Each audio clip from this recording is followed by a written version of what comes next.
Unspoken Issues. All right, well, ladies and gentlemen, welcome to the Unspoken Issues podcast. We are celebrating Valentine's Day right here with one of my favorite couples, Dean Compton, Emily Scott. Yes, indeed. Welcome to the show. Do you know any other couples? One other couple, and that's me and my wife. Right. I feel like we're the king and queen of the dork prom on the network on Unspoken Issues. We're the ones everybody's aspiring to be. She's gonna be on the Real Housewives of McDonald Land soon or some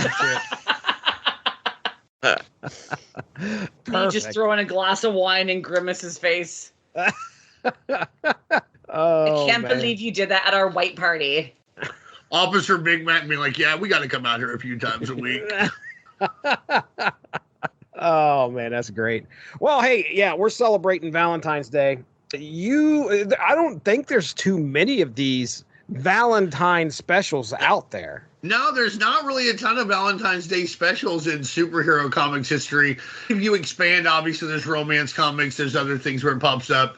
There's a Punisher, My Bloody Valentine special in the early 2000s. But yeah, this is the only Marvel Valentine special that I can find. I don't think I saw any DC ones. There are a few individual issues that are about Valentine's Day, but the season is upon us. Some of us have sweeties, some of us don't. If you don't, I guess it's Valentine's Day. Valentine's Day. Say hi to a friend if you don't have any friends.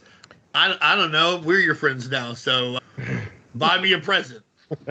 My daughter you can't buy us both a present because we're a couple. You can't get. We each get a present. Got it. Don't. There's a price. Okay. Right. Yeah. You spend enough money, we can just settle for one thing. I still kind of want my own. I don't know. All right. My daughter is getting ready to celebrate a Galentine's party, which is a new one for me. So apparently that's a thing too. Palentine's, Galentine's. The Parks and Rec thing. She started celebrating it on February 13th. Okay, well maybe that's for her what lady it is. friends, and that's kind of caught on. Yeah, that's got to be what it is then. Keep up with 2010 sitcoms, Jesse. I've watched all of Parks and Rec, and I completely forgot about that. I do know all about Treat Yourself. So how about that? Yeah, I know about that. Every day's Treat Yourself Day around here. Beat me to it.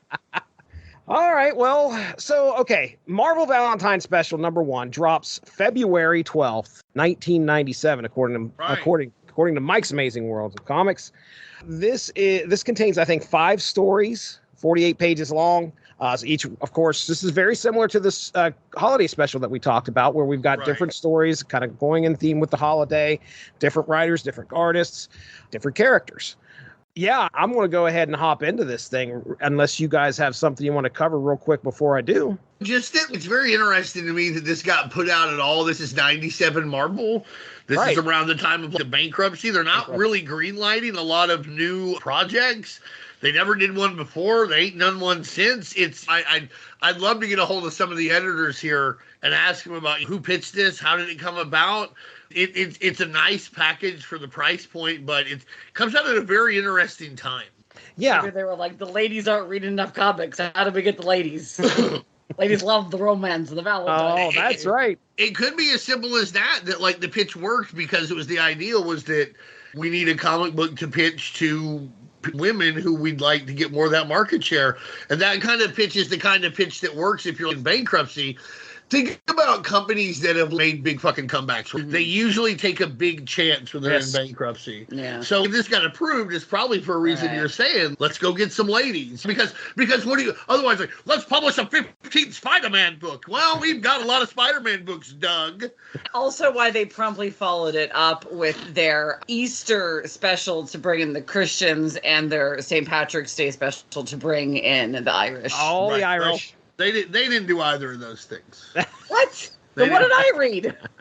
Well, there is actually a story in here. I know we're going to get to it here in a few, but I had a very, very big, and I don't read too much romance comics. You know me and my Cyberforce. Yeah.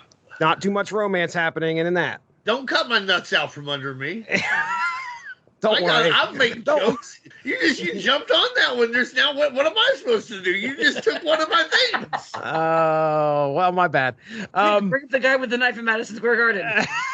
Go. Look at him. He doesn't know what to do now. He's done for the day. I'm not, All right. I might bring all these things up twice now.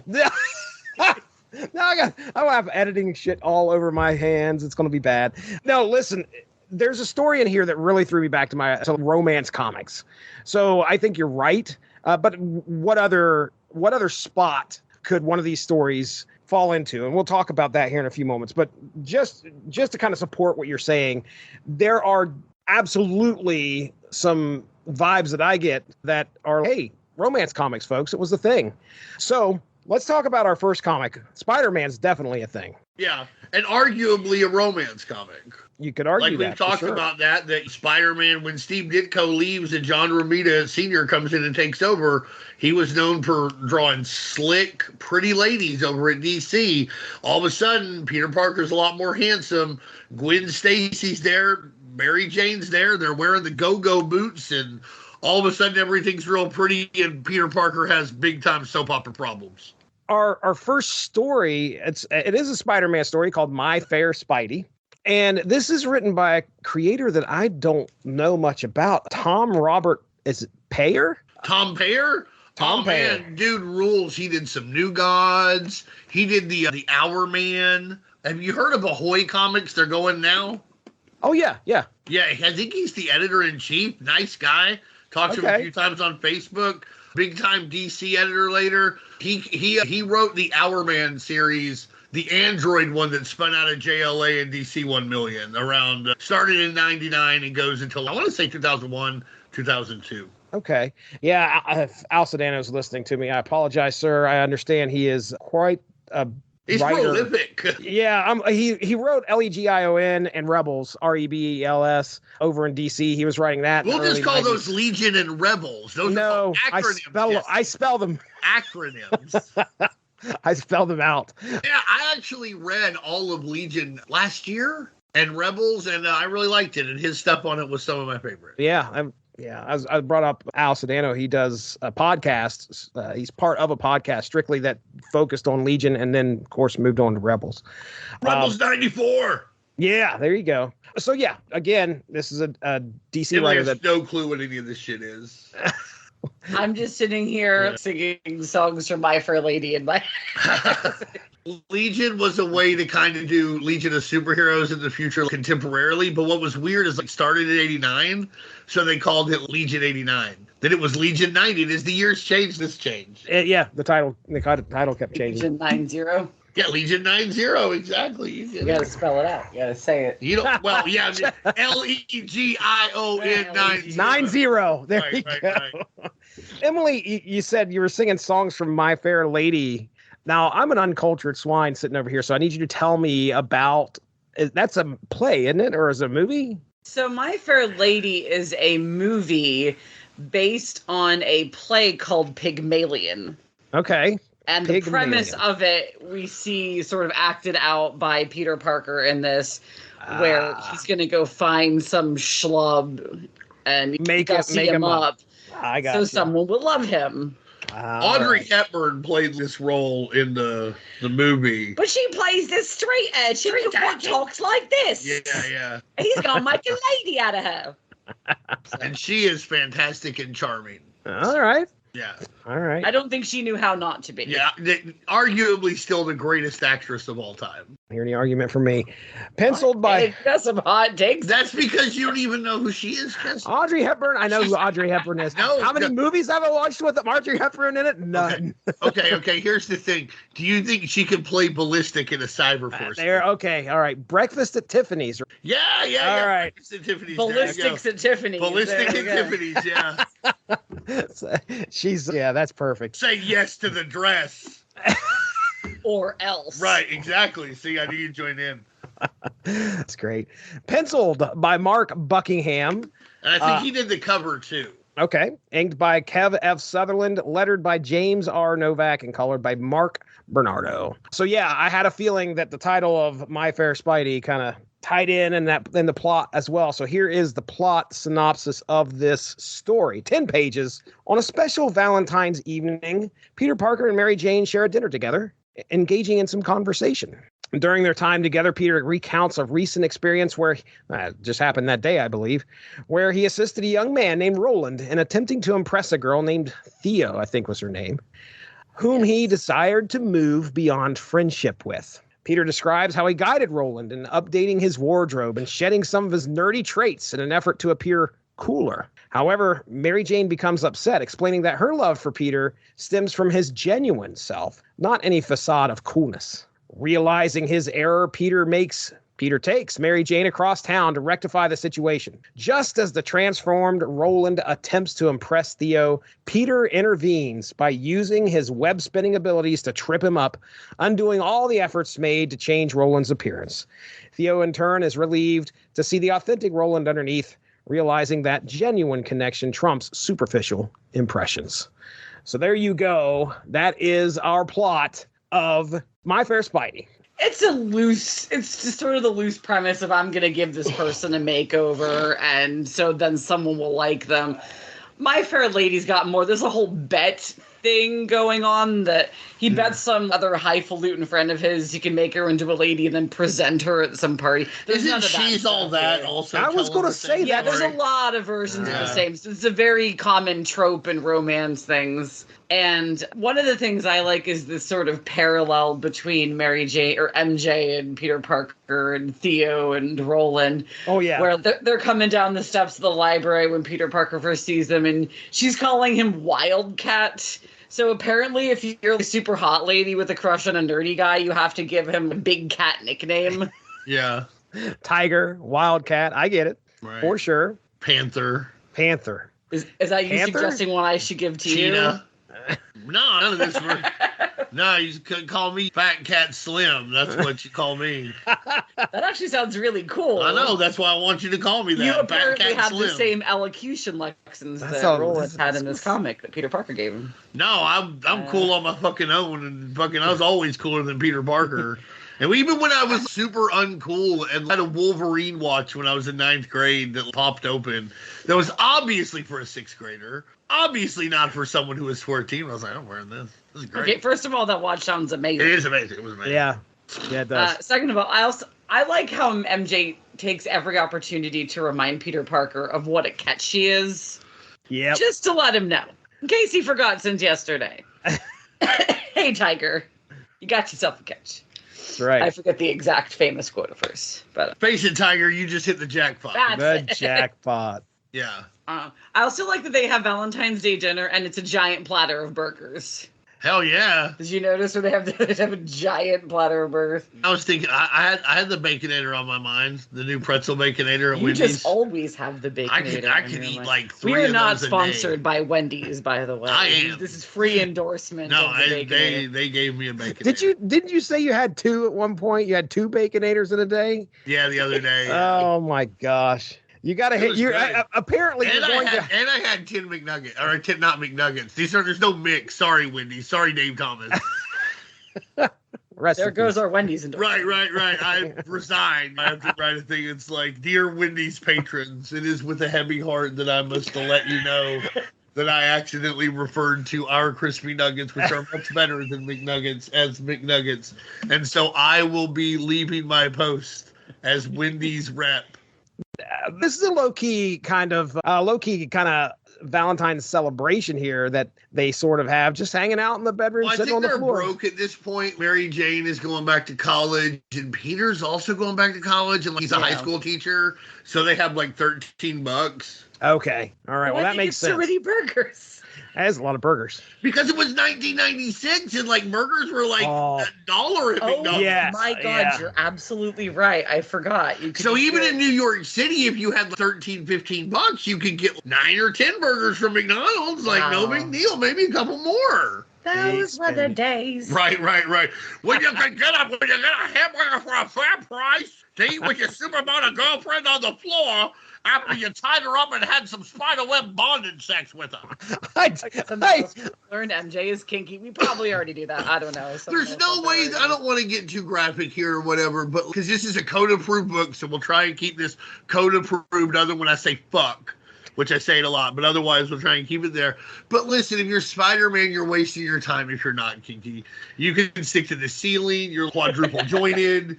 I don't want to go into too much detail, but yeah, she better be, because Peter Parker certainly is. He's agile. 7 feet tall, not playing basketball. You're wasting it. It's wasted on you. Right. You fucking idiot.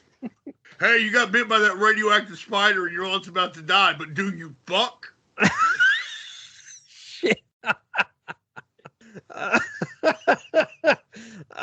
Well, Jesse cracked that time. Jesse, a lot of times, he tries not to crack, but I got him there. It was like Apollo Creed had just punched him in the gut. He had no choice but to go down, unless you're the guy who killed Apollo Creed. R.I.P. Apollo Creed. Oh, R.I.P. This actually brought the Wendy's endorsement back. They like that so much. They did? The intern who runs their Twitter account that's always getting snarky with people. We love that. So they're back. Back, everybody. Get your pretzel baconator now for a limited time only. That's right, damn it. Yes, they definitely did it, because clearly they're clothed and then they're in robes shortly thereafter eating dinner. So right. You could put 2 and 2 together, it took me a few actually until I got towards the end. I didn't catch what they were wearing. Do they not have sex ed in Ohio? No. I knew what was happening here. I had a feeling that, but I was surprised to see them oh crap, they're in robes. Oh, you gotta. Yeah, the comics code was getting a little loosey-goosey toward the end of the 90s. It's not going to live that much longer. Right. I think it's done by 03? I can't say for sure. But Marvel backs out around 2001, I'm pretty sure. 2001, and then it's a matter of it going away, because one of the weird things is Todd McFarlane complained about this, because he wanted to stab Juggernaut in the eye. Yeah. And he was like, okay, well, what's the code? And Marvel's, well, we sort of make up the code. All right, well, what is the code? Can you show me the code?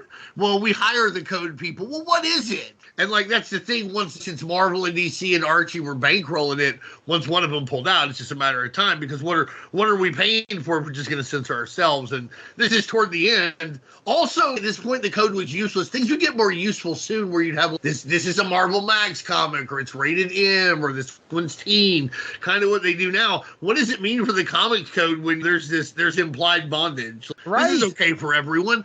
I'm not even saying it's not, but I'm saying that you need to divvy it up further than that, they've done now, and the rating system did then. I was watching Animaniacs at the same time, and some of the things they were getting away with. Oh yeah, you can have some implied bondage. It's going right over most of their heads. Well, this weird heart-shaped. I don't know. Was it a bed? It almost looked like a heart-shaped bed made out of spider web. It was a heart-shaped box, as made popular by the grunge band Nirvana. That's from their album In Utero. Correct. Get an Eddie Vedder reference in there. There is an Eddie Vedder reference. Oh yeah, that's right. Can I just say my 2 big comments about this are, number one, when Mary Jane walks in, she's like, oh yeah, Queens is so quiet. I wish I was still in Manhattan. Queens, New York City, notoriously for being utterly silent at what appears to be 7:22 p.m. That's weird. And then also, Peter's, I'm going to make this kid cool. I don't know about cool. But then he turns him into Andrew Dice Clay? Right. This is 1997. Had Andrew Dice Clay been relevant in 6 years? I feel sorry for 7 years? We did Ford Fairlane flop. 89, 90? What the fuck is this? Yeah. And poor Why didn't he make him into George Burns or fucking, oh man, here, put on these bell bottoms and call yourself a sweat hog. You're going to love this shit. The fuck's wrong with you, Peter Parker? Yeah, Peter Parker was not doing so good.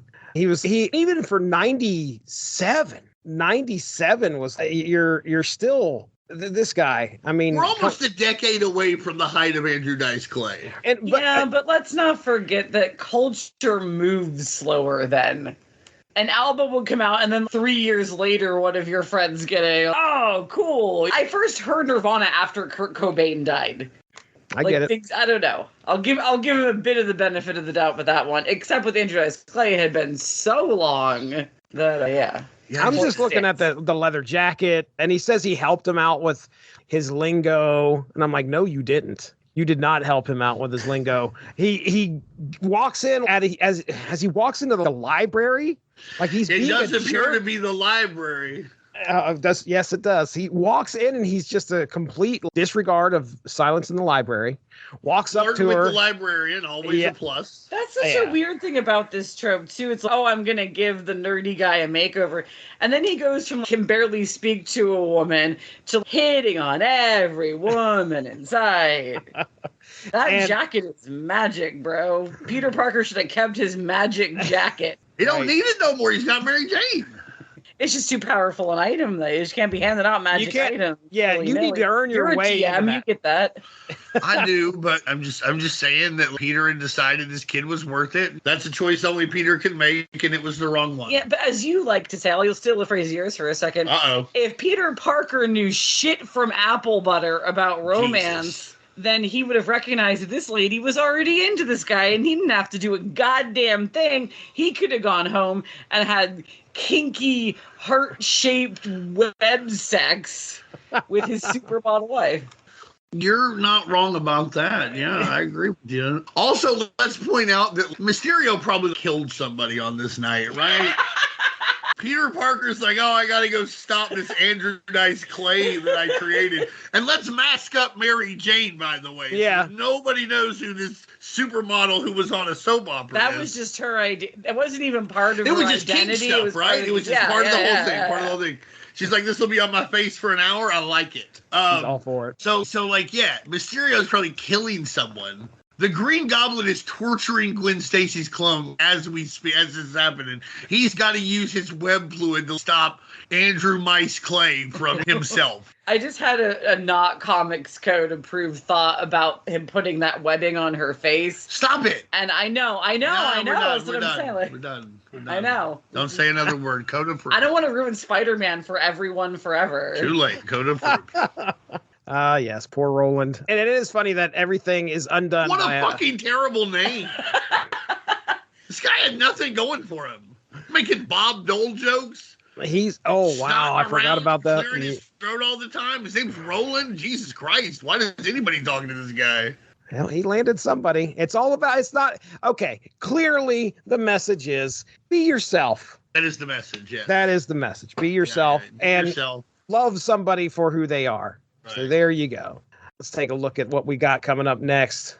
This next one's pretty serious. It's time to get serious with Daredevil with Love Hurts. Written by... pretty serious one. Yeah. John Ostrander, penciled by Mary Mitchell, inked by Christopher Ivey, lettered by Kenny Lopez, and colored by Joe Andriani. So Daredevil perched atop a building until the sound of a woman's scream grabs his attention. Swinging into action, he discovers a girl named Angel being threatened by her boyfriend, Jerry. Daredevil intervenes, swiftly dealing with Jerry, who leaves as Angel calls out for him to return.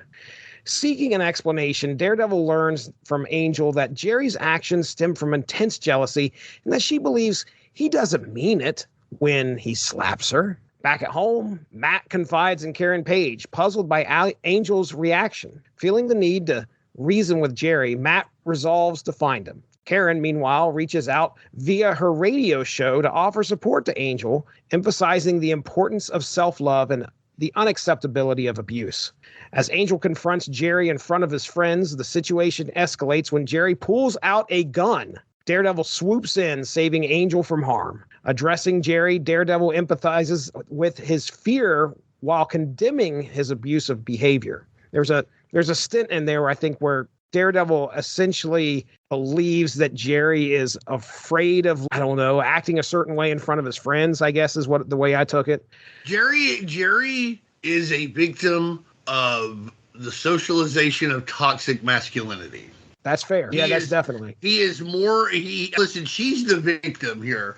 But that's what he's concerned about. This is toxic masculinity turns men into, it turns boys into little boys like Jerry because he's young and hopefully he'll come back.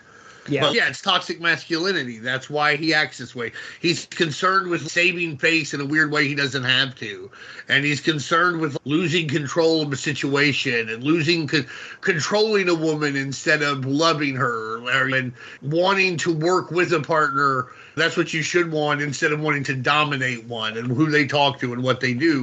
It's toxic masculinity. I agree. Clearly there's a lot of, I don't want to call it peer pressure but there's elements of that because they're like, hey, you gonna let that girl talk to you like that? All of that is there to kind of take a confused person and make them think that they have to act a certain way to be accepted. And Jerry thinks that in order to be accepted by my buddies, I need to slap my girl around or make her pay for how she's wronged me in some way. Emily, you got any thoughts on that? I was genuinely surprised to read this story. I wasn't expecting, after the very goofy Spider-Man more, I was like, wow, this is a really poignant, well-written, serious. These are really good messages that both young men and young women need to hear. And I guess it is a little later in the 90s, so it's not super shocking, but even just to see them talking about this idea of fragile masculinity was something I don't necessarily remember reading a ton about in things like this at the time. And I just thought it was really, really well done. I remember hearing about it because I was like a young man who was very into right-wing stuff and libertarian politics. And I remember being like, fragile masculinity? You just mean weakness. And we didn't call things woke then. And it was all this stuff. It was like we're trying PC, it's too PC. PC would come up. Yeah. But it was something that I would hear when I would listen to Rush Limbaugh and that kind of thing about how liberals were trying to make men weak. And it wasn't true then, and it's not true now. It's more just like, hey, express your emotions healthily so you don't abuse people and or yourself. And I think it's an incredible strategy. John Ostrander's really good. I think he wrote this very well to portray this in a very real way, a very heavy issue without being too heavy-handed. Daredevil has to act a little stupider than he should. Emily was talking to me about that. And also later on, 2 kids hold Daredevil down. Daredevil's a mega ninja. What's going on here? But yeah, Daredevil does come across a little dumb, right, Emily? Just that he's so flabbergasted by the idea that this woman would go back to her boyfriend after seeing him do these things to her. He demands an explanation from her. Hey, right. I came to save your ungrateful ass. And now you're just going back to this guy who what's that? And then he goes home to his girlfriend who has been abused. And from the sounds of it, he knows the details of all of this. Literally sold his secret identity for a hit of heroin at one point. Was bought and sold as basically like a forced porn star, if memory serves.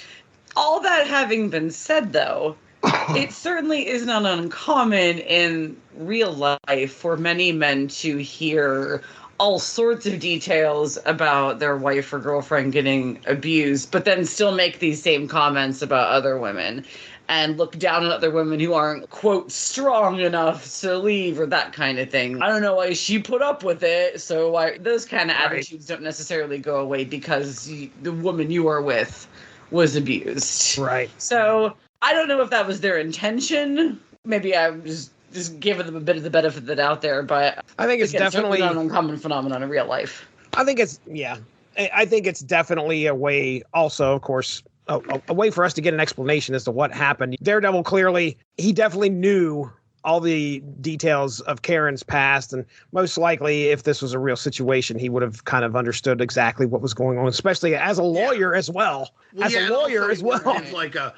at a homeless shelter for a long time. He worked with a low-cost health clinic. They were in the He actually wrote stories on Daredevil dealing with similar stuff. So, yeah, Daredevil just kind of has to do this. If there's any complaint about this story, it's that there's no way that Daredevil is this den. Well, you were right, though, when you said a second ago, it gives them a chance to tell us, the reader, what Karen went through. It serves an expositional purpose. So the words here from Daredevil, I'll read these real quick. And I think this actually stood out to me, and this is going to support what we've already been saying. But Daredevil swings in as Jerry's got the gun, and he's got it pointed at Angel, and he says, "Look, Jerry, I don't think you're a bad kid, but you've gotten hold of a bad idea." Yeah.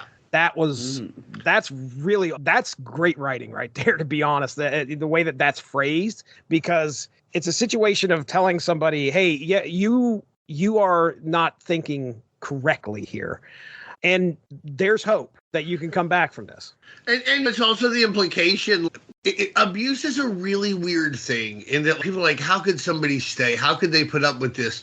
Well, usually abuse doesn't start for a while. As a general rule, nobody's like, oh, well, we started dating on Tuesday, and on Wednesday, someone committed domestic violence. People get dehumanized over time, and and all of a sudden, they're agreeing to things and allowing themselves to be in situations that they wouldn't have just a couple years ago because nobody's mentally and physically breaking them down. But when it does get to a point, it'll start to escalate very quickly and frighteningly exponentially. He goes from just slapping her in broad daylight to he's going to shoot her. And he's like, oh, I didn't know what I wanted. Well, it doesn't matter what you actually wanted or what, like, you think. Like, oh, this is what'll happen. Once you bring a loaded gun into the situation, you've created a variable that is really, really hardcore. A lot of things can go very wrong at this point. And it doesn't take much once someone is physically abusing someone to go from I don't want to say mere physical abuse, but just physical abuse to deadly force. And this really showed it in a way that is frighteningly real. And I think this is a good time also at the end of this story. They plug the National Domestic Violence Hotline. So everybody out there who needs some help, we're talking, it's 800-799-7233. You can text START to 88788. They got English, Spanish, and a bunch of other languages. And if you're suffering and you don't know where to start, this is a great place to start because this story gets across abuse is not love. And if you are being abused, you have the right to seek out help. And 800-799-7233. 800-799-SAFE. Text START to 88788, and you can start your journey to rebuild yourself piece by piece and get to safety there. And because, again, it just doesn't matter once somebody's on this ladder. It really only ends really badly, or the other person. Listen, they get help, it ends really badly, or the person leaves and it ends really badly. I think the line that you quoted, this idea that people can come back from this, because I think sometimes when people have been this aggressive and hurt people that they've loved, there might be a mindset of, well, in for a penny, in for a pound, but that there is forgiveness for you, that you can have a life after this. But I think for young people especially, is an important thing to hear, that you don't have to lean into it just because you've already started to go down this path. There is a path back. Yeah. And also when Karen Page, or I'm sorry, what's her radio name? Page Angel. On WFSK, you'll never guess who owns it. I want to know what their call sign little jingle is. It's a terrific day on WFSK. Oh. That's canon now. It's Marvel canon now, everybody. It should be. When she says the thing about it's better to be alone than to be with somebody who's abusing you, I think that is one of the things that keeps a lot of people in bad situations. There's obviously a lot of others. The most overlooked one probably being the financial one, where people get into financial situations where they can't get out of these situations. Oh, yeah. So they make justifications for the abuse because they kind of have no choice but to stay, so they have to rationalize it to themselves. Yeah. Oh, yeah. But if you are able to get away, then it is always better to be alone than with someone who is treating this. It doesn't matter how alone it will just always be better. And I think that's something that I think we talk so much more about healthy relationship modeling and what abuse is way more now than we would have heard like when we were kids. And you can't take for granted, though, that some people still don't know these things and they need someone to tell them for the first time. Right. And for a lot of people, this might have been their first time is reading this comic. Exactly. Is reading some of these ideas. I'll kind of just real quick share a personal story. My mom was in a pretty abusive relationship with a guy after she had divorced my dad. I often think of the courage that it took for her to take me become a single mom again. But I think a lot of what happened after her and my dad split, she was looking for someone to be with. And again, just like you said, financial help, a roof over your head, all those things can make you stay in a situation that you shouldn't be in. And it took a lot of courage for my mom to get out of that relationship and take me and get out of there. I remember shortly thereafter, we were staying at my grandpa's until she get her own place. But it does take a lot of courage to be somebody that's on the receiving end of the abuse in order to make a change sometimes. So absolutely, Dean. I think another about that too is just people on the other end who might find themselves as aggressors or as abusers. Hopefully young men especially who are just learning who they are and what kind of man they're going to be. This is a nice one to read where it's like, hey, you need to watch what you're doing and you need to watch who you're around and you need to watch how you're and this is for all abusers, but I think for anybody who has potential to be abusive, but especially for young men, this escalated very quickly and it didn't have to. You could have backed off very easily at different times. But I think it also reinforces, if you're a young person reading this, hey, you have to, because this is about young people in love and they're still learning how to love and be loved. And it's like, hey, you really mess something up by just one really wrong choice. All right, I'm ready to move on to the next one here if you guys are. Be careful. All right, now let's talk about a god using a hard drive. The floppy disk of the gods. Oh, geez. Dean, you've got to talk to me about Venus before we get into this. Okay, what do you want to know? Do you know much about Venus? I assume she's clearly been in Marvel Comics at some point. Yeah, she had a comic in the 50s, which was a very, very, and it is about, she is the goddess Venus. And it's a wild fucking comic because it has weird sci-fi in it, some fantasy, a little bit of romance. Later on, it is a horror comic where she's the host, like the Crypt Keeper or Destiny from DC Comics, Cain and Abel as well. So it really runs the gamut, and they're actually just reprinted Fantagraphics, just reprinted the second part of her comics last year. And I'm trying to get them, and then there's a part 1 I need to get. The trade dress won't look the same, but I'll have to get over it because I really want to read these wild fucking comics. She's the Roman goddess Venus, yeah? The goddess of love. You want me to come class the show up again? First I gotta tell you about Pygmalion, now I tell you about the Roman. No, I just want to make sure because I every now and then I'll get Venus and Aphrodite confused, but Aphrodite's the Greek one. Also in this they talk about how Hercules is happening. But anyhow, to get back to, I'm sorry, do your joke. I was just going to make a joke about how the Trojan War started because she got jealous because she didn't win a golden apple in a contest. Nuh-uh. Yeah. I thought Helen of Troy was the reason for the Trojan War. Well, so there's really 2 wars happening. There's like the actual war. Oh, you're right. Yeah, the Olympus shit. There's an Olympus, that's right. That's right. Like, I forgot about that. And they're betting on the war and stuff and have more agents and stuff. And then, that's how Athena winds up with Odysseus and stuff later. Athena gets the apple instead of Aphrodite, and so Aphrodite's real jealous. Right. I remember that now. You're right. So anyway, she uses a floppy disk to set up. It's the same floppy disk. It's the same floppy disk that Jeff Goldblum later uses to interface with the Martians with his Apple computer. But at the time, Marvel Comics was known as Atlas. And later on, someone got the idea to put together a lot of the heroes of that era. The superheroes weren't super popular in the 50s, but they put together Venus and Namora and Gorilla Man and 3D Man and Marble Boy and M11, the human robot. And they called them the Agents of Atlas, which is a very clever thing because Jimmy Woo led them, and he first appeared in the 50s Atlas stuff too.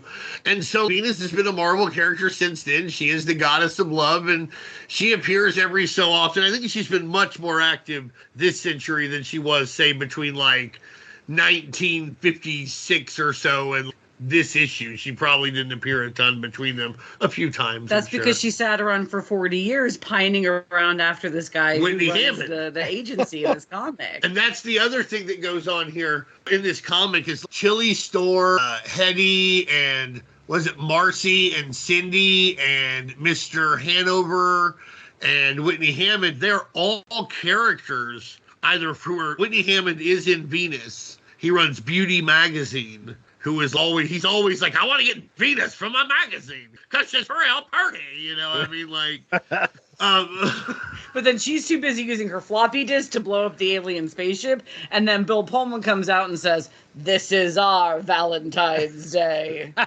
Well done. Well done. Yes. But Chili Storm first appeared in Millie the Model. Most of them appeared in the teen humor comics that Timely and later Atlas would appear in the 40s and 50s. Really neat to see them all come together. I bet you didn't know they were all real characters, did you, Jesse? I had this feeling that this is the comic, this was the story I was talking about. This is the story that made me go, oh, this is absolutely a throwback to the romance comics, because every single one of these probably had some kind of history.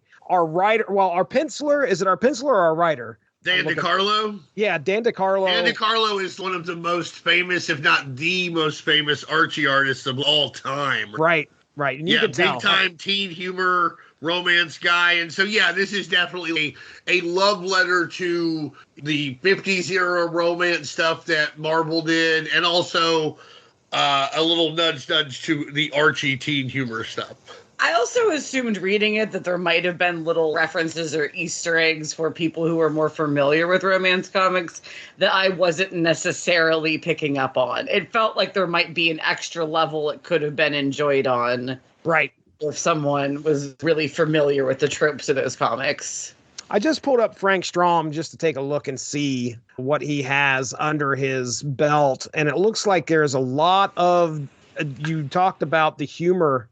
It fits right in because he's got Animaniacs under his belt from the late 90s. Did he write Looney Tunes or something? Looney Tunes. Yeah. In the 2000s. Yeah. You need an Animaniacs reference counter for this episode. That's two. Right. That's number two. If you make too many of them, they'll show up and sing a goddamn song about it. So be careful. Because once they're here, they ain't leaving.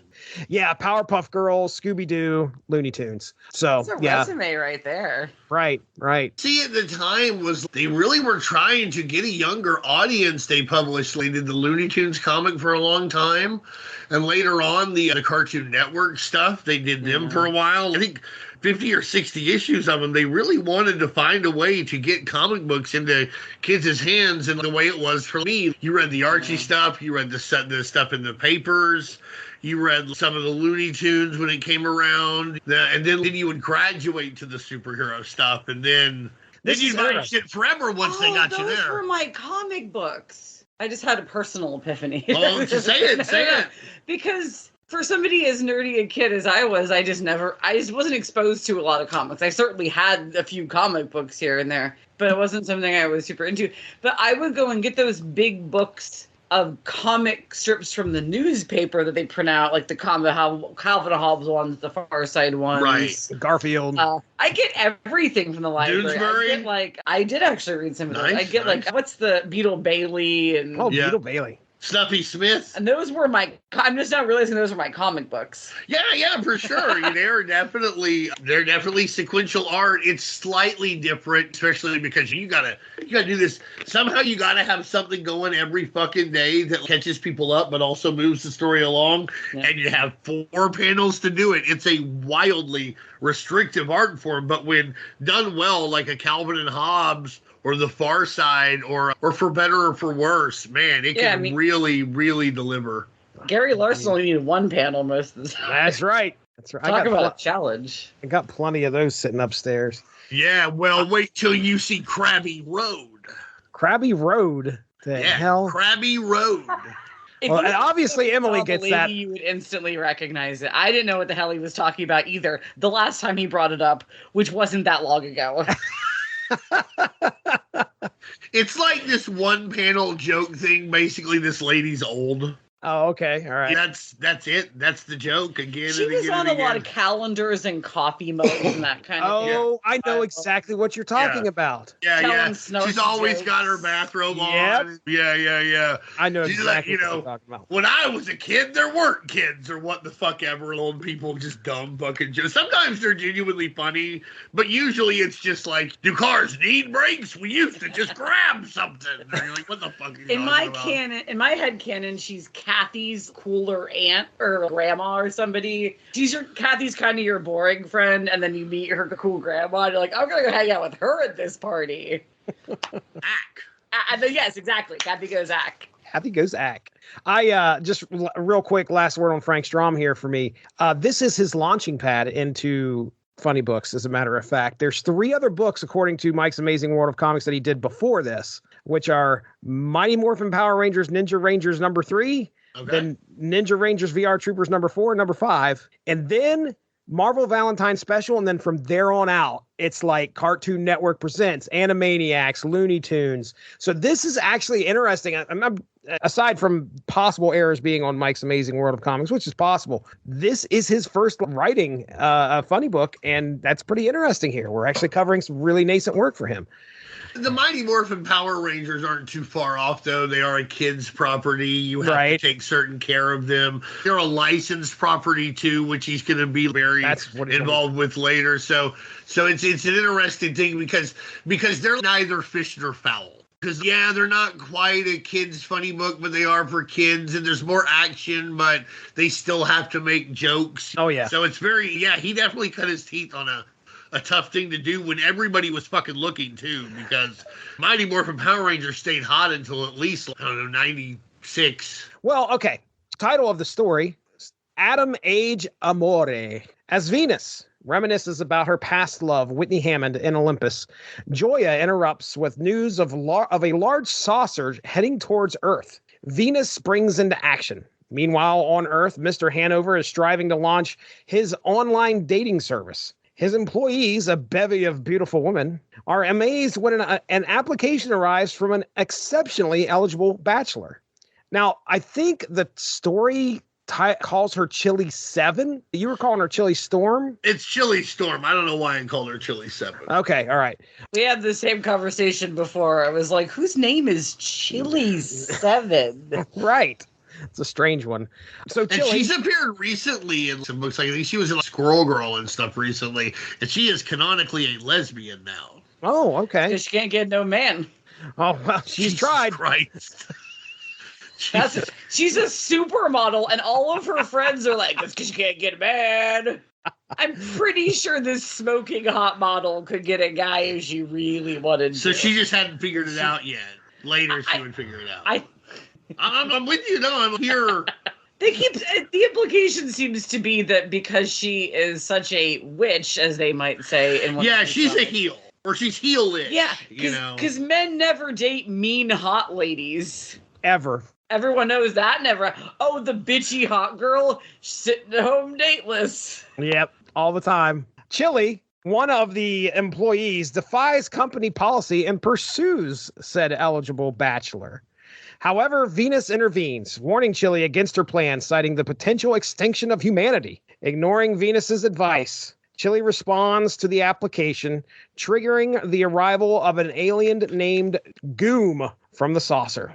Goom declares his intention to claim Chili and others as his brides to propagate and conquer the world. As if we didn't get too out of bounds when it came to sexual preferences. Now the aliens are here. Well, they got to do what they got to do. Venus. We're doing Trump versus Biden this year. How much worse could that be? Venus confronts Goom, but when he insists on her as his first mate, a surprising ally emerges. Whitney Hammond, a grade Whitney Hammond, who challenges Goom. Venus calms the situation and provides Chili with the floppy disk of the gods to summon a suitable mate for Goom. A new partner materializes, stunning Goom, who retreats with his new mate, albeit not willingly, to explore the universe. They hop in the UFO or the saucer, and off they go. Afterward, Venus and Whitney embrace, reaffirming their enduring love despite the passage of time. Venus invites Whitney to return with her to Olympus, closing the chapter with their enduring bond. Dean Compton, what'd you think of this story, buddy? I loved it. Did you like it? I absolutely fucking loved it. It's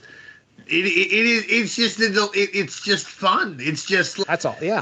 Everything about it. I read a lot of Archie comics growing up, and since I knew a little bit that these characters were all connected to the Marvel universe, Chili is really the model's number one rival who knows Patsy Walker, who becomes Hellcat. So those are neat little Easter eggs for you.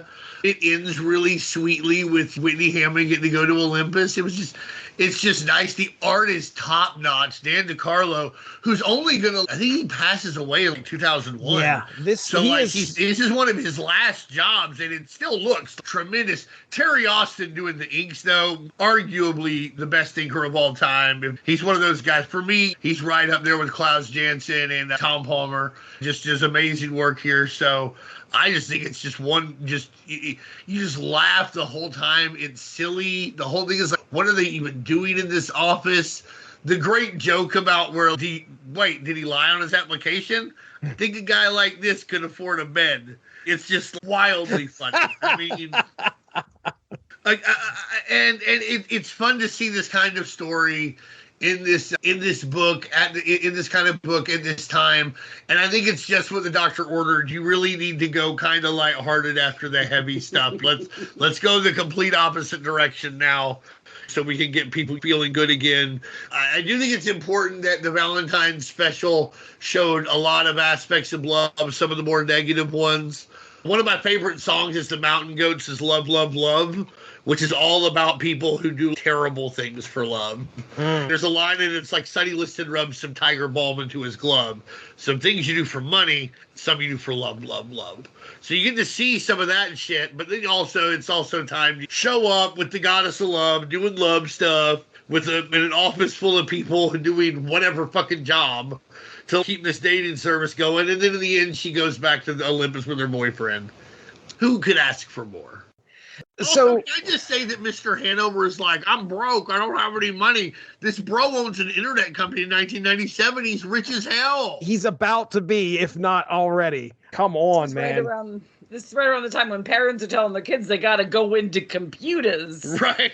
That's the future. Right. Exactly. Right. This is a literal thing, people. You got to get into the computers. It's like, have you heard about the floppy disk of the gods? You better learn how to work that. Also, but though the more things change, the more they stay the same. Though my parents met through a personal ad back in like the early 60s. Oh, really? Or no, yes, mid 60s. I don't know how people are. The personals, yeah.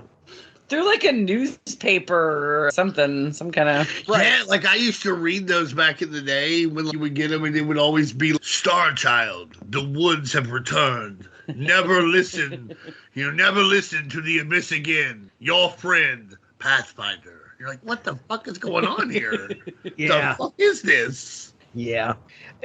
Goom is a character, too. I swear I've heard of Goom. I didn't look him up. I should have, but I'm gonna look him up just to make sure. Probably. I might be. It wouldn't surprise me. That's a very 50s monster sounded name. I just assumed he was because, again, I just assumed lots of this stuff was references to other comics. I recognized Chili and Hetty's name, and that's why I was able to look up the other ladies. Tales of Suspense number 15.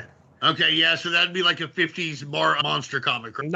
March of 61. Okay, yeah. Yeah, Goom is a fictional extraterrestrial created by Stan Lee, Jack Kirby, and Dick Ayers. Okay, so Jack Kirby. Yep, Jack Kirby. Yeah. Can we just say that they missed the licensing potential, though, in the little Gooms? The one who's, like, smart, the ones who, like, fighting each other. You could sell those. Oh, yeah, absolutely. They're adorable. Absolutely. They already did the Gremlins, though. Right. Emily, what'd you think here? I thought it was just super fun. A lot of things you guys have already talked about. It looks great. The art's fun. The characters are fun. You can still read it knowing absolutely nothing about any of these characters or Venus or except the thing about the Trojan War. And still just...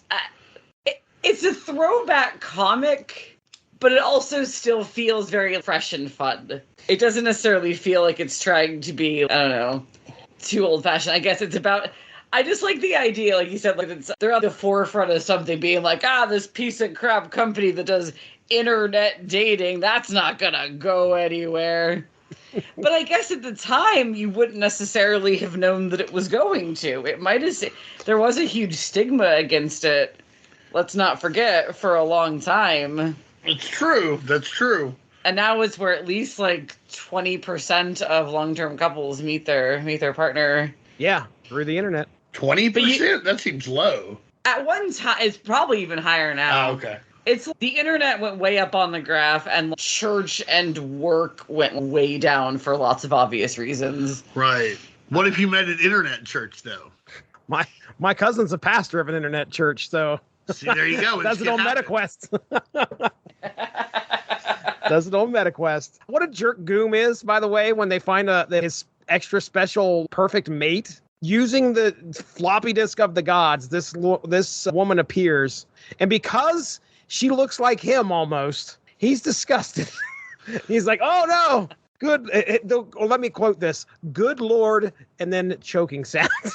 Choke. And then also all the women are like, "Ew!" I'm like, "Come on, man, women gotta support women." Yeah, go get it there, What are we princess, doing? Also, princess of Goom's Colony plan is World. terrible.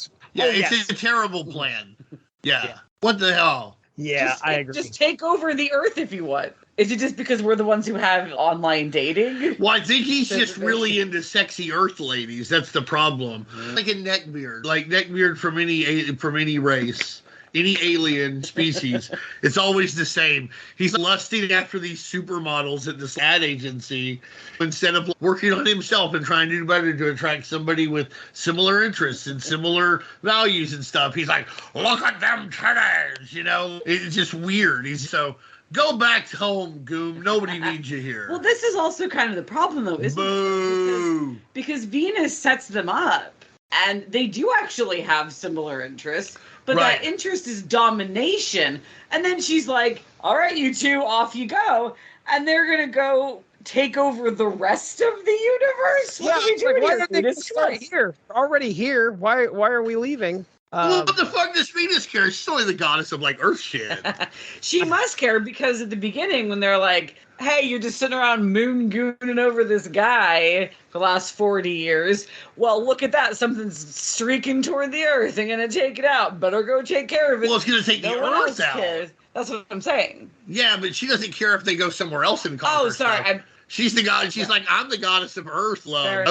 The Skrulls have their own gods, and the Kree have their own gods and stuff. Listen, we can argue morally about whether this NIMBY not in my backyard move was appropriate for different reasons, but it's not her responsibility on some level. Fair enough. And it is a sweet ending. You mentioned the sweet ending where she takes Whitney back to Olympus to live out the rest of his days, which is kind of sad.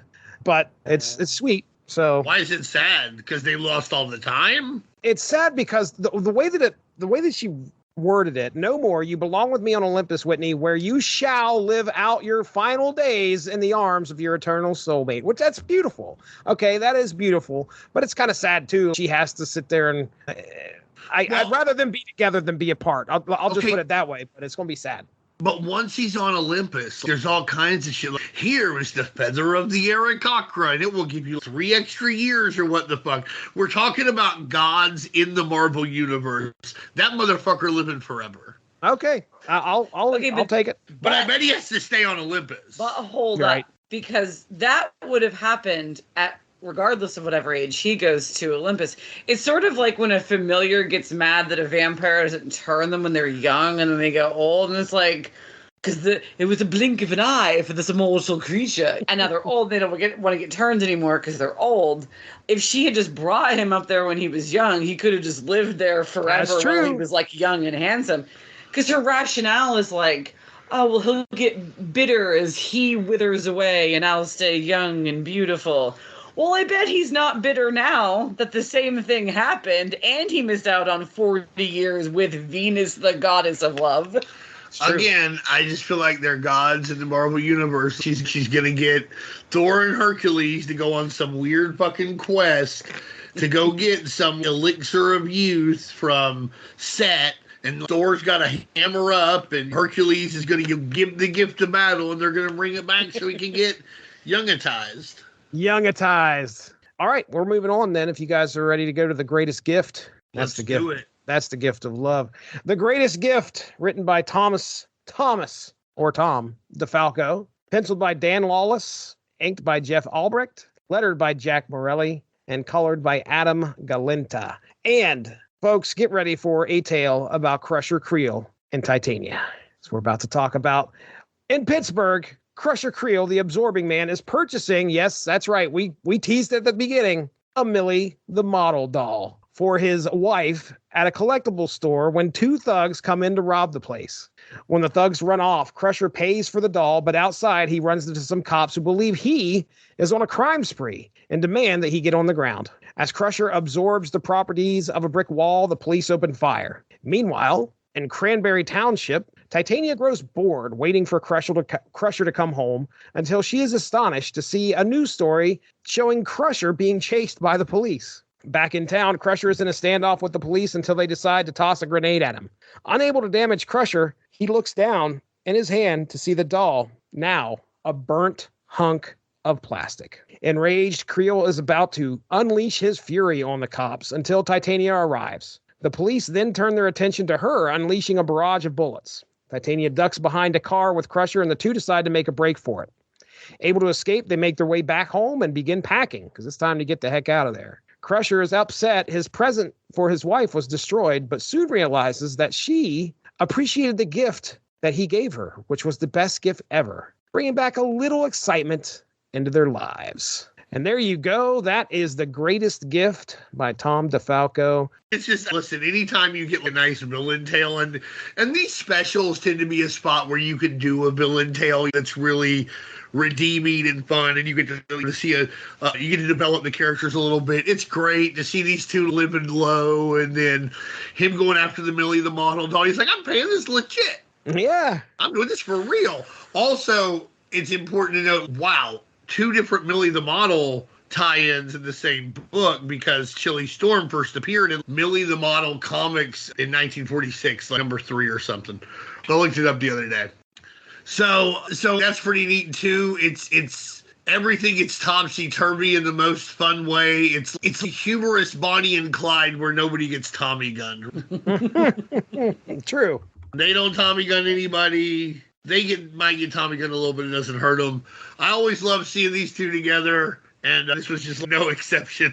It's also got that fun, ironic ending where he's like, I lost the doll, but I actually gave her exactly what she wanted in A Time on the Town. That's right. Also, he must have been shopping at Eames. Shopping what? At Eames. Oh, that's comic book store. Yeah, because it's super famous. People talk, my friends who are in the Pittsburgh area, creators love going there. Am I making this up? I thought they referenced an actual comic book store in the comic.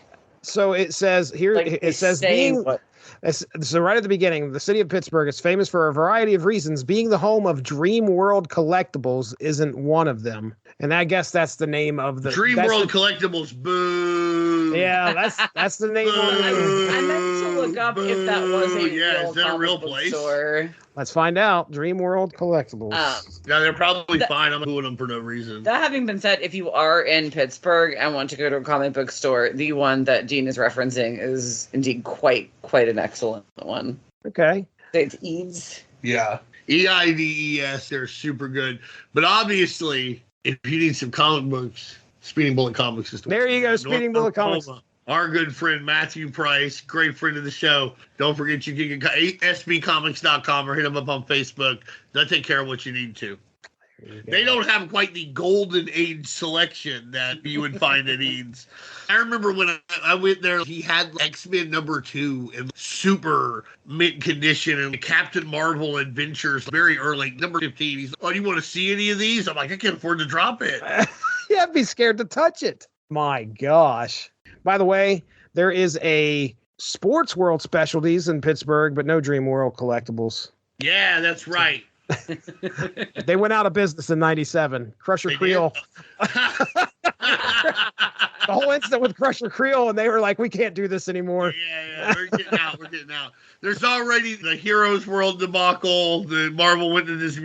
It's already 2 distributor things, and now Marvel's bankrupt. Just get out while the kid's good. Get out. I was just looking up Dan Lawless. I wanted to confirm this because Mike's Amazing World of Comics puts this story as his 3rd to last story that he's ever penciled, which I'm confirming this because there is some serious... I just went to the web and looked him up. He's got a web page that's brilliant. Got Conan on the front. So maybe he went to Conan and was doing some Conan or something. There's just so much more money if you're especially since the end of the speculator boom in the 90s. There's just so much more money if you can get work doing album covers, book covers, commercial art. It's just we'll see how that changes with AI and everything, but historically there's just more money in that kind of thing. For not necessarily easier work, but less grindy work. Because you're doing 30 pages a month and you can only do 1 page a day. You're doing a page every single day. You do one, you get a reputation. You can sell one thing for, I don't know, $10,000-$15,000, and it took you 10 days to do, 20 days to do. So that's what some of the guys who have gone into that have said. It's just less grindy. I just think that this story was very relatable content just right off the bat to anybody who has a partner who is a collectibles fan. Oh, Like, to be, first of all, you're like, I gotta get the right Millie the Model doll. It's gotta be this one with a hat. It's gotta have this hat. I have learned so much about first generation G.I. Joes and what constitutes something being complete and not complete. And, well, this one won't work because it's missing this one tiny little plastic tab. They said it was complete, but it wasn't. Oh, man. And the idea that this will get destroyed it hit me like an arrow through the heart. As he said, it doesn't end up mattering. She thinks this is her present, is all the havoc it causes. And that's so sweet. It's such a sweet story. There's someone for everyone. Yeah. It's sometimes it's tough to figure out what to get your significant other. And it sounds like Emily is talking from experience there, trying to make sure that everything is right and you don't already have it, which, my goodness, I don't know how you know if he's got something or not. I get a list. I That's asked right. for a list to pick from. I've heard of this. It's a very long list. I've got lots of options. It's still it doesn't get shorter on it. It doesn't get shorter. No, it doesn't. That's great. Oh, I'm sorry. You do a great job. I always appreciate everything you do. It was just supposed to be a... Oh, okay. Yeah, I get her lots of great presents, too. Okay. All right. That's great. Yeah, I think my wife... I'm listening. Okay, that's great. Anyhow. Well, okay. Tell me, do you have a hard time figuring out what to get her sometimes? Not generally. Okay. So you're on top of things. I spend time thinking about it. And going forward, I think this year we're trying to do more things as opposed to get each other more stuff. Although she can always get me stuff. I'm still into stuff. But she says there's enough stuff for now. Yeah. Well, I'm still getting myself stuff. It's not getting her anything. Brilliant. Treat yourself. Treat yourself. Right, treat yourself. Parks and Rec. Valentine's Day. Valentine's Day. Which, if you're not days away, if you weren't thinking about it, you'd think that was a milk holiday or something. Valentine's. Oh, it's Valentine's Yeah. Valentine's Day. Don't give Big Milk any ideas. Big Milk. So go on though. You were still talking about what you thought about this. Always nice to see, as a Pittsburgh area native, always nice to see Pittsburgh represented just about anywhere. And it's weird how it's not like it's like some podunk town, but there's always this little thrill of like, oh, they reference this neighborhood that you actually know that's a real neighborhood. Like, oh, she's in Squirrel Hill or whatever. It wasn't Squirrel Hill, it was Cranberry Township. Squirrel Hill is a different neighborhood of Pittsburgh, for those of you not from the city of Champions. Not even say anything. Anything. I say while I sit next to the guy from Kansas City. Yeah, I think he owns these rights right now. He owns the rights. I think at the moment he can borrow it for a while. Emily, you're from Pittsburgh. Have you ever seen the cops throw a grenade in the middle of town? Because that happens in this comic. No, I can't say that I have. But would it be shocking if they did at this point? I was thinking about that. Are we going to see news stories sometime soon? This is, again, the Marvel Universe. They've got to deal with people like Crusher Creel running around and what else are you going to do but give the cops grenades, They're lucky, I guess. too, because in the new universe, they're zapped, right? Right. Lucky you fucking exist, 616. But yeah, this is a story about appreciating the little things, I guess. Yeah, for sure. It's nice. It's nice. It's about a a bad couple having a healthy relationship. A bad couple has a good relationship. And that's fun. All right. You guys ready to move on to our last story? It's Emily's favorite, so yeah. Oh, is it? Yeah. She couldn't right. stop raving about it. This is my shipwreck, my favorite G.I. Joe. Slim and Red. All right. Here we go. The Way, written by Tom. Fastball. Written by Tom DeFalco. Art by Kyle Hotz. And boy, if I don't get this guy's name right, I might hear it again. Lettered by John Costanza. All right, and then colored by Kevin Tinsley. Did not call him Joe or Jim Costanza. John Costanza. I got it right this time. The big JC. That's right. Maybe not the big. Maybe a big JC. A big JC. At the Xavier Institute, Jubilee brings Jean Grey a package that was just dropped off.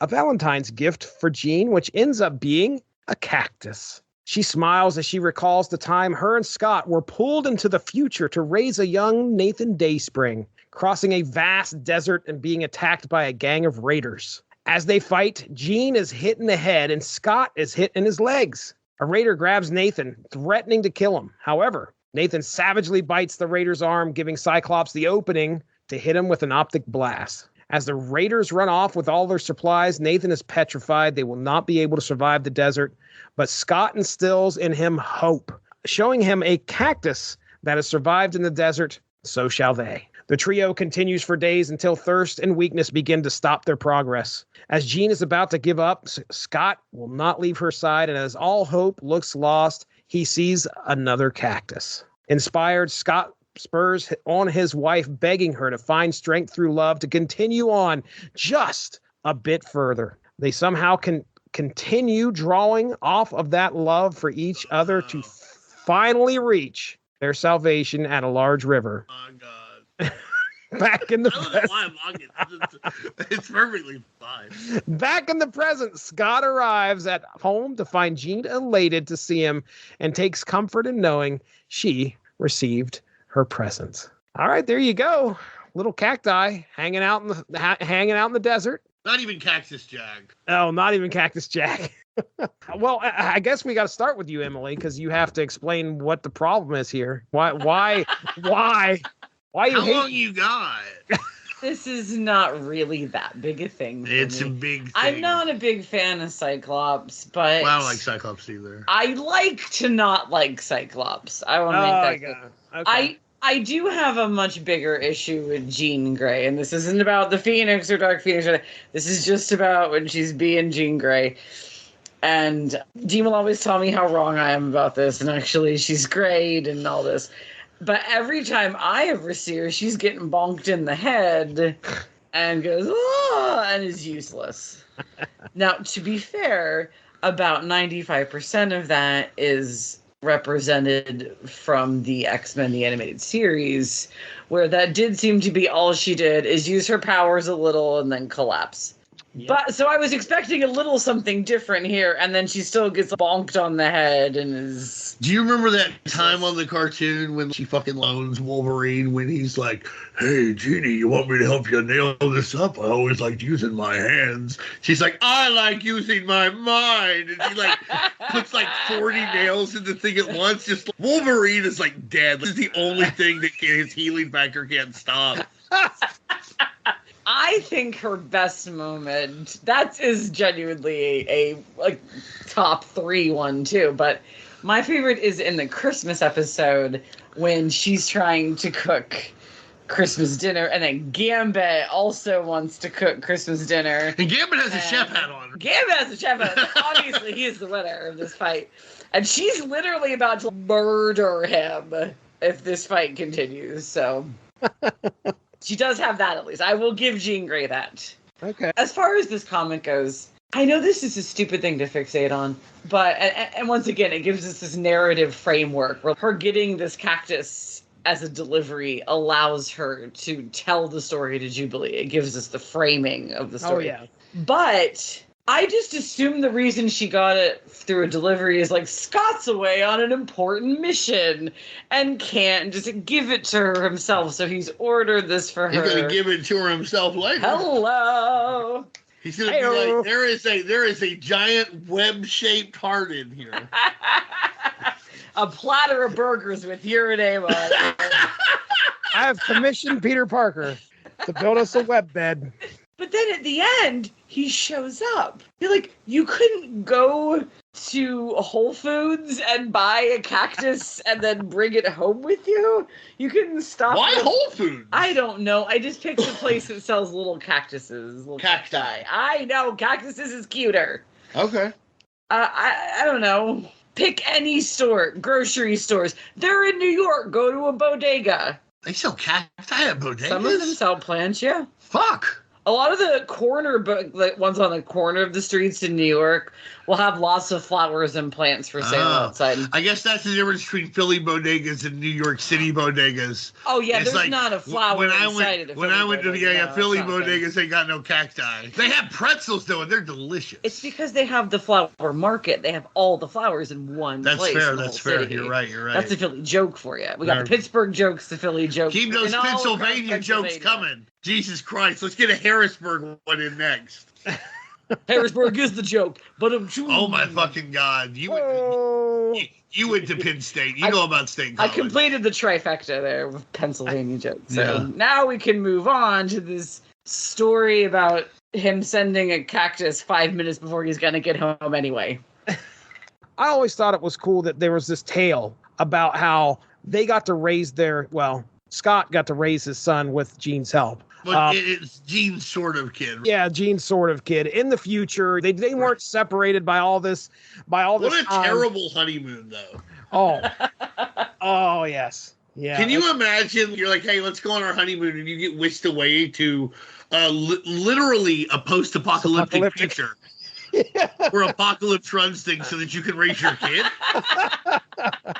So you can raise your kid? That sounds terrible. Even if you liked kids and liked your kids, that's not what a honeymoon's for. Right. Yeah, dang.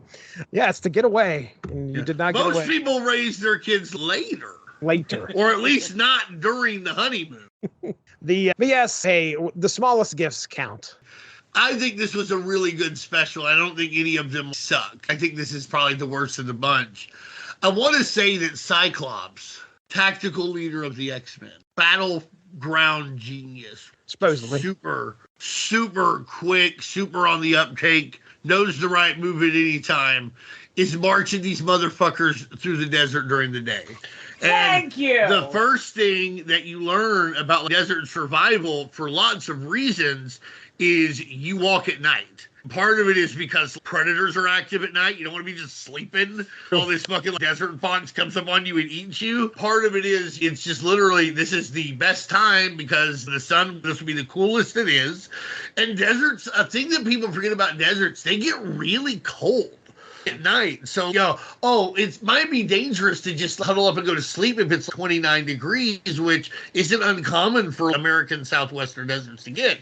So I don't know what the fuck Cyclops was thinking. We just marched to the fucking, hey guys, let's get started early, 6 a.m. I want to be at our absolute worst come noon with the sun, when it's hottest and highest. That's what I'm here for.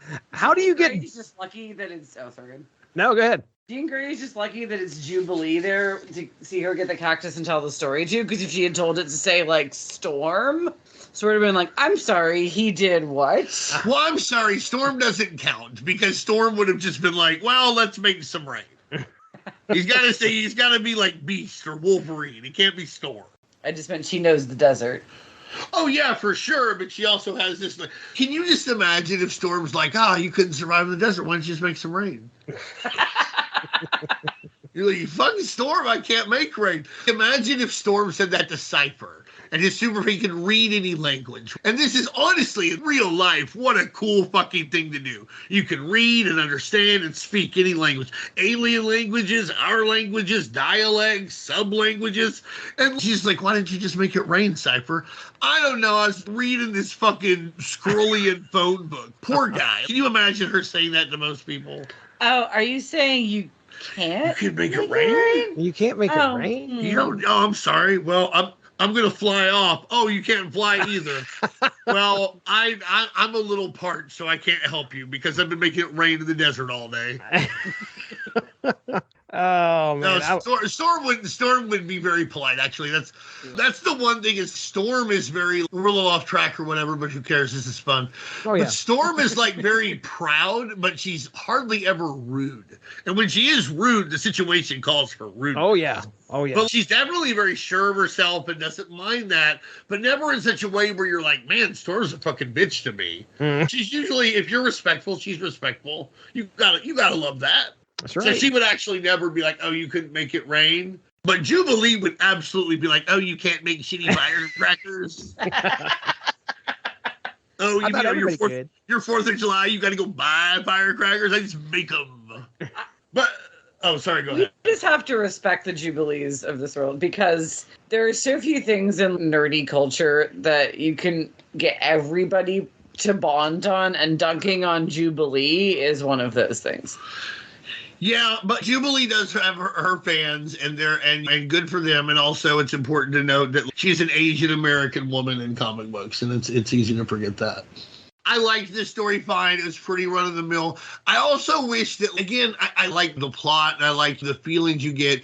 But when they're about to die, they want for like 7 more days. It should have just been like 3 or 4 more hills. That's and then I could have bought it, but like 6 days later, I'm like, you were already just about to die a few days ago. You weren't change anything. You're still walking during the day. You don't understand. Their love is like this cactus. I don't know if they've told you yet. Their love is like when Cactus Jack becomes Dude Love. I've got it. That's perfect. And you know what? And they do it for all mankind. No. Like this. That was your dunking on all the Pennsylvania streets. You completed the trifecta. You're right. This one's for Mick. All right. So as far as, unless you guys have any other things to say about this final one, I'll get your thoughts on the overall. What was your favorite stories again? You guys kind of already talked about them or said them, but I want to get another poll here. Emily, what was your favorite one? Oh, the Venus okay. one, absolutely. All right. Dean? Wow, it's a toss up, but I think the Venus one is my favorite, and I think it's just really, really good at what it does. Although I think it's definitely my favorite. I think the Daredevil one might be better, but this one's my favorite. Okay, I'm absolutely landing with Crusher Creel and his saga. I had a hard time not picking that one too. It's so fun. It's so sweet. It's just everything you want out of a story and a special like this. There's just something very fun, like I said earlier too, about watching villains show you that there's a reason to care. They have the sympathetic side.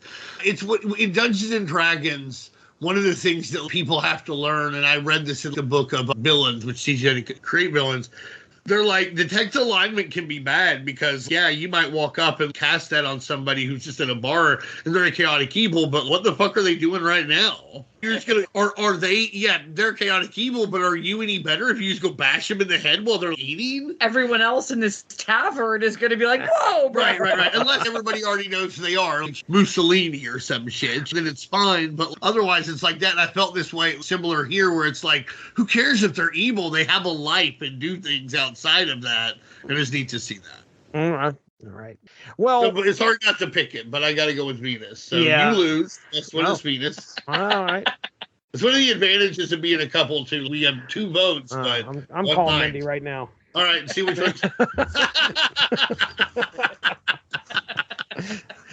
All right. She would probably quote some kind of Law and Order thing, and I'd be out anyway. So don't worry about it. All right. Well, let's talk about. The winner of this poll is Mariska Haggerty. Who knew? I did not see that coming. How did that happen? So the best character of all time in the Marvel Universe, Detective Munch. Well, he wound up a lot of places. He was in a lot of things. So yes, he was. Homicide, Life on the Street. He's in X-Men and X-Files. Yes. Perfect. All right. let's go ahead and get into plugs here. This has been a fun Valentine's Day celebration. Emily, we're going to start with you here, but you definitely have some older stuff on the Unspoken Decade, correct? Oh, absolutely. I was paid a very nice compliment last week when Dean said that my Mr. Robot article was the best one on the internet. Mr. Hero. Mr. Hero, Jesus. Sorry. Also wrote one about Magnus Robot Fighter that I was thinking about at the same time. So which I think they read because they did. Y'all did a thing on issue number 1, so they read your thing. That's right. And we plugged it too. Yeah. Steel Nation. Great comic. Loved it. Great article too. Bill and Ted, the Bill and Ted comic. Punisher 2099. Beautiful. All kinds of fun stuff on there. All right. So just go over to the Unspoken Decade and type in, I assume we could just type in Emily Scott, find your articles. Yeah. Indeed, you can. All right. Good deal. All right, Dean, what else is going on in the Unspoken Decade? It's 10 years, and so we'll be doing some celebration stuff soon. Simi fans writing a lot of articles still. I'm going to try and get a couple articles out this year. We're still doing these podcasts, and I think we're over like 11,000 likes and 16 or 17,000 followers of the Facebook page. So the Facebook page stays busy. We stay busy with other things, and we appreciate every one of you. TheUnspokenDecade.com, and just look for us on Facebook. Eventually, I'll get this Blue Sky going, but I just update it like once a month now. So you should follow it. I know you're supposed to update these things more, but goddamn, what an event when it is updated. You'll be there. What's this? I saw something pop up today. You hanging out with Matthew Price? Guys having a conversation, gets written. What's going on there? Oh yeah, so Matthew Price does word balloons, and every now and then I get to guest on it. It's pretty nice. If you look up, it's called Word Balloons, and it's on his Substack. But if you look up Matthew Price Word Balloons on Google, because I can't remember the exact URL, you'll find it. Hey, you can always call Speeding Bullet Comics in Norman, Oklahoma. They'll have all that information for you. Yeah. But yeah, we do every now and then I get to do something. We read Generation X #1. We're going to read Extreme X-Men #1 and have a little back and forth about that. I read it. I don't get why it would be considered good. So, okay. That should be fun. It's fine, but things just happen. Right here on the W2M network, W2Mnet.com, you can hear this show on the Source Material Comics feed. Check that out. Boy, there's so many people. It's 3 different layers of where the hell my podcast is at. But either way, if you're listening to it right now, you should be able to find a previous episode. Source Material, where me and my good buddy Mark Radlich currently going through some Batman comics, specifically ones focused on Jim Gordon and the GCPD. So Gordon's Law, I think, just aired not too long ago. So if you would like to hear some stories about Jim Gordon and his days as commissioner, you should be able to find that pretty easily. With that being said, we are getting out of here. Happy Valentine's Day to one and all. We really hope that you find some... Happy Valentine's Day, sweetie. Happy Valentine's Day. There you go. Happy Valentine's Day to my wife, who will never listen to this, but she's right here. Happy Valentine's Day today. Yes, that's right. That's right. We're out of here. That's Emily Scott. Dean Compton's right there. I'm Jesse Starcher. Have a good one. Bye-bye. Thanks for joining us. Unspoken Issues is part of the UnspokenDecade.com, the home for 90s comics, blogs, and podcasts. Unspoken Issues also has a Facebook group you can join if you are interested. Just search the Unspoken Issues podcast and request to join. All of this would not be possible without W2Mnet.com, so make sure to seek them out for more podcasts. If you enjoyed what you heard today, please feel free to share, and we look forward to entertaining you again soon.